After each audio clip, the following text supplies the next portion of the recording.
Wee, what's going on YouTube? It's Donnie B all day. So we are going to do a little comparison today because I got a knife in that I need to review. And before I do a full review on it, I want to do a little comparison to give you guys a little kind of heads up of what's to come. What's to come? What's going on?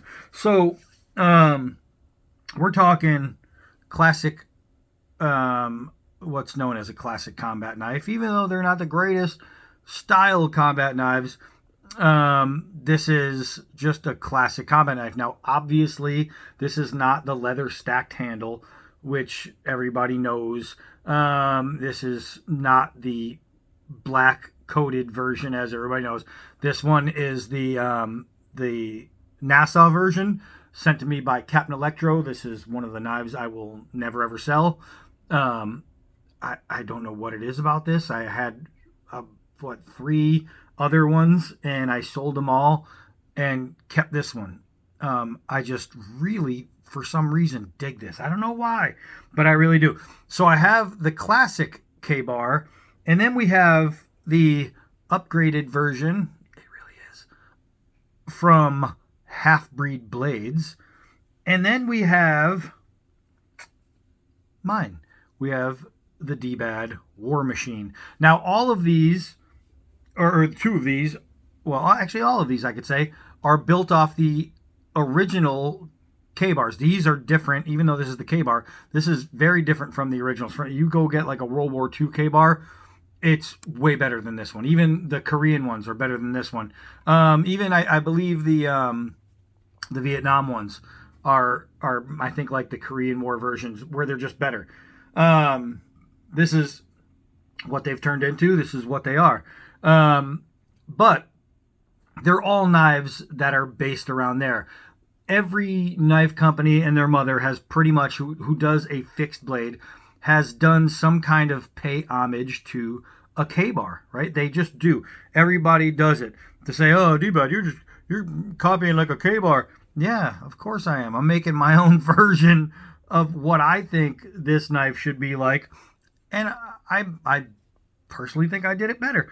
But we're gonna go over just some of the points. I just want to show you like measurements, the means, and I want to show you side by side comparisons. I measured all of them by mean. I went through top to bottom to check them out to see, and what I mean by that, the MEAN, it's the point of balance. And you can put your finger on it and be like, oh, okay, well, the point of balance is right there. That's great. Okay, you just found a point of balance, but what does that mean in numbers? What does that mean in math? And what does that mean to the actual weight of the knife? And even though all three of these knives have different weights, you'll be surprised in some of the balance points. And I talk about that all the time, finding the mean, because perfect balance is perfect balance. And I explain why this one, while I think is one of the best hunting knives on the planet, it's a great utility knife. It's not necessarily a good fighting knife. Can you fight with it? Yes. Can you win a fight with it? Absolutely. It's sharp, it's pointy, it's long. Of course you can.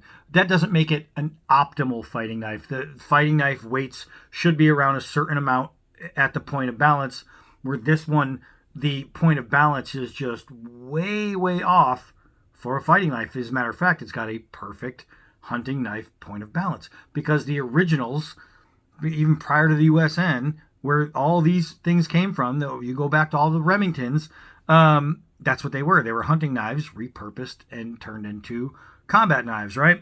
Or combat utility knives. So I talk about all that all the time, and I'm going to go over and show you. So now this one has a 7-inch blade and a 5-inch handle, making it, do the math, everybody, making it 12 inches.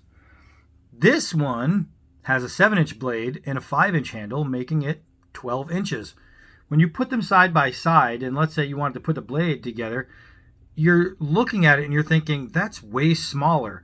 But the reason it looks smaller is because of this little notch right here. Changes everything. If this came to here, it would line up different, and you would put it together, because if you actually put it together at the right spot, you'll notice they are the exact same.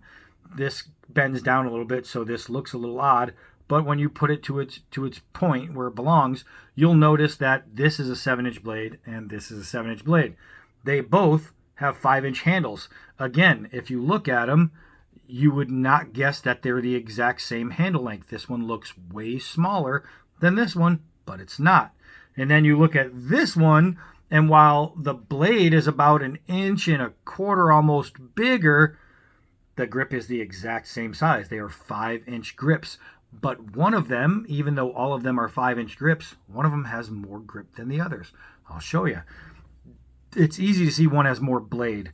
Even when talking about thickness, you can see, I mean, by far and away, this one has much more blade stock than both of the others.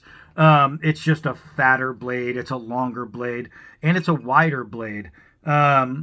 This one is around 2 inches, I want to say, 1.75 inches. I forget. I designed it. I forget. 1.5 inch blade width on this one, and these are less than that.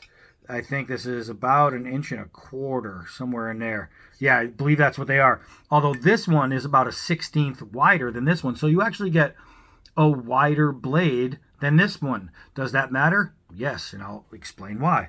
As far as the guards and where they meet, you can see that if I meet the guard, you can see where the blade on this one goes, and you can see this one, because they're both straight, you can see exactly the length of the blade. Now remember, this blade looks small when you do this, but it's really up to there, because they call the blade length starting from the end of the scale.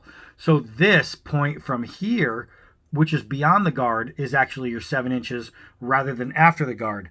So you'll notice that the guard to guard, right? If I went guard to guard, this K-bar is actually longer than this one, but it's a 7-inch blade measured from here. From here, it's a little less, obviously. But if you're going from complete size to complete size, they are exactly the same. Now, aside from obvious size differences, you're going to have like different little things. Like this one has a 90-degree spine. You could strike a ferro rod. This one has a rounded spine, so you cannot. So it's less utility than, say, this one. This one has a 90-degree, but this one's coated, so it's a little weird. You'd have to rub some of the coating off to be able to strike a ferro rod, unless you could just go through it anyway. But this one, you are not striking a ferro rod with this area. However, you can do it with anywhere in here, and you'll be fine. A couple of things that this one has that neither of them have. This one has a partially serrated blade. Now, you can get partial serrations in the K-bar. I prefer a plain edge. I really do. I prefer a plain edge 100%. But this one has that. This one also has like a jimping up here that's almost like teeth, but not teeth. So it's still legal through the Geneva Convention. Also, this one has lashing holes. So you can lash it to something to make a spear, or you can create some kind of lanyard system for yourself, and you'll be fine. Where the other two, neither of them have that. Overall design, I mean, personally, I designed it because I like the way it looked on paper. It's how I designed it. But this one, this is sick. This is a sick looking design. Are there design points where I would change? Yeah, but I'll get into that. Are there design points that need to change? No, this is a really good knife. This, of all, is the worst design, right? This handle is big, right? It's a really big handle. It's a stick Tang. It's got a really cheesy guard. The guards bend all the time if you hit them. But the blade design, capital, mate. It's beautiful. It's a beautiful blade design. If I went from there on, you won't find a flaw in the look of the blade. Could it be a little bit wider? Sure. But that doesn't change the fact that it is beautiful. The grinds, the grind points, all the beveling, the fullers, everything about this is just super good looking. 1095, D2, 5160. Which one's better? Which one do you prefer? It really doesn't matter. Literally, you're going to hear a lot of people talk about blade steels and do they matter? But when you have 3 quality blade steels like these, it really doesn't matter. It honestly doesn't. People, 1095 Crovan, but this about it. No, you're wrong. Oh, D2, but this about it. No, you're wrong. Oh, 5160, no, you're wrong. They're all really, really great steels. Really great steels. Would I give the edge to one over the other as far as steel? No. No, that's stupid. They're all going to do the same job. They're all going to hold an edge. They're all going to sharpen. It's just the way it is. So when you're talking about good steels, now if one was like a 3CR, I'd say, okay, yeah, this one over that one. This one's a plain 440 or a 4, you know what I mean, or a 420. I'd say, yeah, this one over that one. But it's not. These are just 3 quality steels. So that's where. Now as far as Tang, full Tang, true full Tang, this one's a little bit more robust. And then this one, you can even see where it goes in right here. Let's see if I can get that up to you. You can look in there and you can see where the actual Tang is, way up here. There's only a little tiny piece of Tang right here, and it runs through, boom, and then it pins on the end to this megamorphosis end, and that's how wide your Tang is there. It's not the best. It's not the best. They could have done a different design there. And when you see people break these, and you can literally, people, nobody breaks them. Type in broken K-bar, and where you're going to see the breaks, mostly it's going to be right here. And there's a way to avoid that. They could have made it a little stronger by not making it a 90-degree curve end like this. It goes in and then so you have 90 degrees. That makes it a very weak point.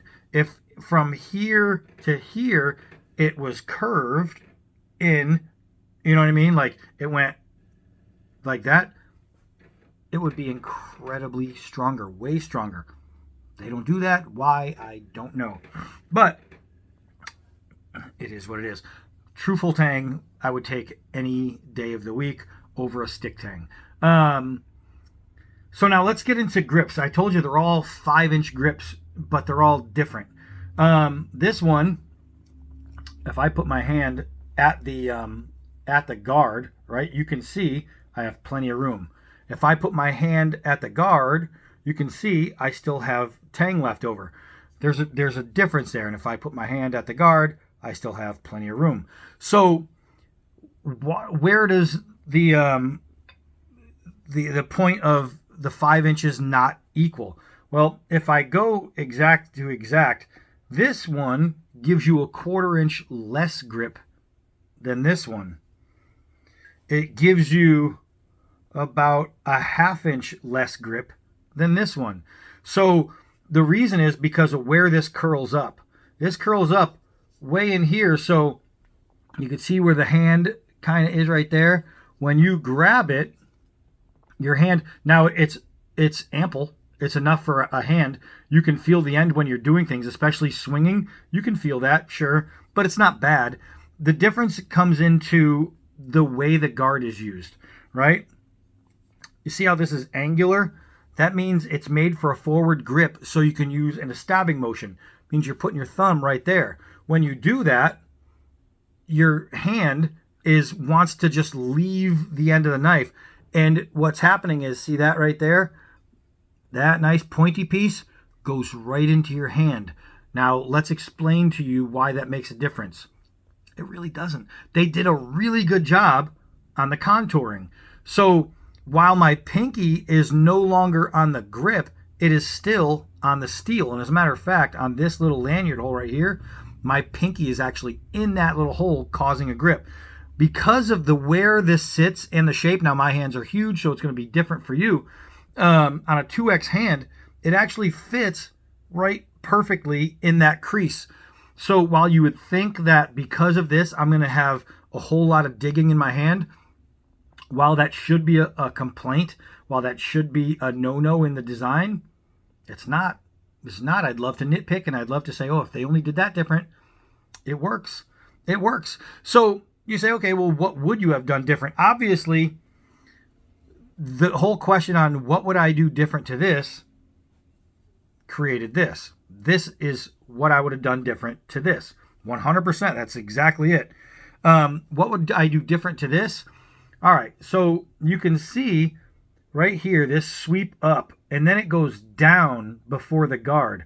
I would have continued this sweep straight right here, giving an 1/8 inch more in blade width, and then worked my grinds appropriately, kept them in there, and I would have kept this from being that square notch.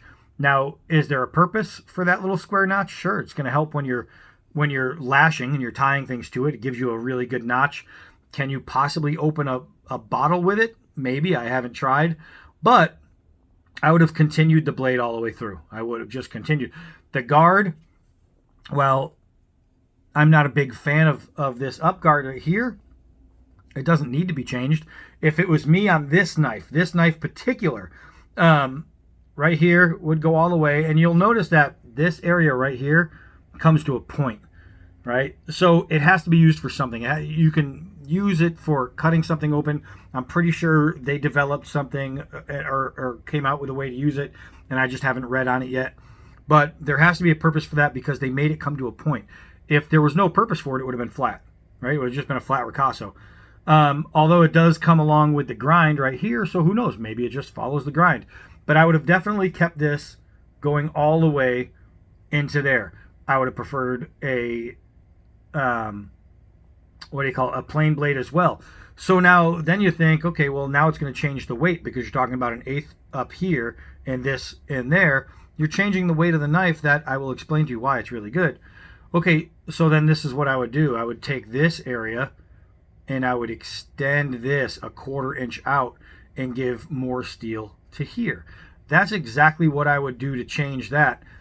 The weight, the mean would equal out, and now I'd have a wider blade, slightly wider blade, that would just give more thickness, more steel, more width. So when you're doing things like trenching, using it as a trenching tool, it just gives you more. Just gives you more. Even a little bit helps. But I mean, there's not much to complain about with this knife.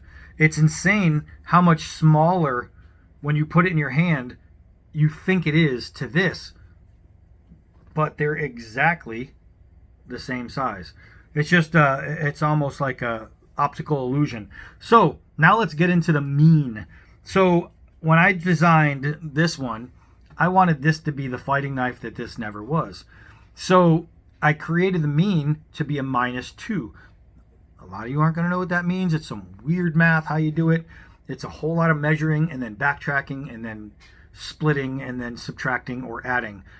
This one is a -2 in the POB, which means I can get a nice forward strike with countering, and I'm going to be able to reverse it and use it in any direction, and the weight is going to follow that. So this weight is going to be really good. This one is good for slashing because it's so light. It's almost like it's not even your hand, but the weight isn't really good for coming down. So if you're coming this way, you want that downswing plus recovery with that swedge. I can recover and make a back cut, things like that. So the -2 was crazy important to get in this design. That's why I have no exposed pommel, because if I did, it would have ruined the weight. So -2, exactly. The mean is perfect. It's spot on. It's exactly where I wanted it. I measured this one. Guess where the mean was? Exactly -2. Half-breed blades. I don't know if they did it on purpose. I don't know if they got lucky. I don't know if they have someone over there that measures the mean, but the mean on this is a -2. What's crazy about this is your natural point of balance is just beyond this little spot right here. It's like right here is the center point of balance, where if you put it on a stick, it's going to sit right there. Where this one, the point of balance, is way up here. And so you're thinking, how can they both be a -2 if the points of balance are so far different? And it's just because ergonomics, it's just where it is. But both of them have -2. So if I go like this and this, it feels exactly the same. Two completely different size knives, completely. But if I closed my eyes and did this, and I can feel like that flick doing this at the same exact size, it feels identical. And that's all because of the mean. So if you have completely different knives, but a completely equal mean, they are going to feel the exact same way. It's getting the same kind of like whip, right, all the way through. And that is really important on this knife. That is mega important. So the mean on this knife, and I talk about it all the time, this is a -4. -2. -2 means they're at a perfect balance point. -4. This thing is way off. So if you did the stick, your balance point is right in here around that first notch right there. But the actual mean is like way over here. And it's really crazy on this size knife, right? If the mean was here on this knife and the mean was here on this knife, it would be way off because this one's way longer and thicker and a different rear. Everything about the weight, the way the weight is on this one is really off when you're talking about fighting, when you're talking about an absolute fighting knife, recovery, power, because you want power in the hit. This one is not going to give as much power as this one. So it's foot-pounds per foot-pounds of pressure. The slash, the speed, you're going to be fast with this. You're going to be a little faster with this just because it has that snap. Where this one, you're gonna get it, but it's kind of like this when you're moving it through the OK, and it's just because it's so light and this throws it off. But this one, it's that power. So if I did this and I hit like an arm right there, this would be more devastating than this. This would absolutely cut, but it might not go as far through as something like this, only because of the mean and the weight and how it's transferred. So that's where that goes. So here's the deal. If you bought any of these three over one of the others, are you going to be disappointed? Nope. Did you get a bad knife? Nope. Is one going to completely outperform another one? Nope. Is one going to be able to do a task that another one isn't? Nope. Every single one of these is going to be able to do the same thing. The only thing I would like on this one is just a little bit more in here. If I could have just a little bit more in there in that swoop, I think that would be great. But it's okay. Could it be a little bit wider? Sure, but is it great like this? Absolutely. This is just a great knife. I can't wait to actually test it because it's really, really nice. But if I had to pick one knife, it would definitely be this one. And the reason I designed it to be right, that's the total purpose, was to design this knife, but with better combat application. That's the only thing for this one to this one. If I was going to say, okay, I got to go take down some deer and things like that, I would take this one over this one. I really would. This knife because of where the weight is, it's made for like controlled cutting. Like if I was going to skin something, the weight balance on this one is amazing for that. And then it comes down to these two. And why would I take this one over this one? Just simply because the comfort in the grip, for me, I have double X hands. The comfort in the grip, I like this guard better. And the blade is a little bit longer and a little bit more robust. And that's really it. That's really it. There's nothing else. This would never be a bad choice. I mean, never. In any situation. This, even, I mean, you can take, obviously, people have proved it, you can take these into a combat situation. Yes, you can. Does that make it ideal for combat? No. But, I mean, you can take a 22 Ruger into combat. Does that make it ideal? No. But if you give somebody a headshot with a 22 Ruger, they're going to fall down. If you shoot somebody in the heart, their heart is going to stop. It doesn't, everybody likes, oh, it's made for this, made for that, blah, blah, blah, blah, blah, blah. Okay, just because something isn't ideal for something doesn't mean it can't be used. A stick isn't an ideal hunting tool, but if you carve a point into it, you can use it. It's just the way it is. So that's it. I just wanted to show you these three. Just awesome pieces. Awesome pieces. And I know a lot of people hear me talk about this and they have this weird feeling like, oh, he doesn't like it. That's not true. I love this knife. But I'm a realist, and I'm gonna tell the facts, all the facts. I'm not just gonna talk about nostalgia and talk about the points I want to talk about. No. I've got to go over the whole thing. But every single one of these, all three of these, are just absolutely phenomenal. So you have the K-Bar utility knife from K-Bar. You can look them up on K-Bar. You have the Half-Breed knife from Half-Breed Knives. You can check it out. Or you can go to the Kukri House, Khukuri. You can go to the Kukri House and you can look up the D-Bad War Machine. And voila. All three, awesome. Price for price, this one is the lowest price of all of them.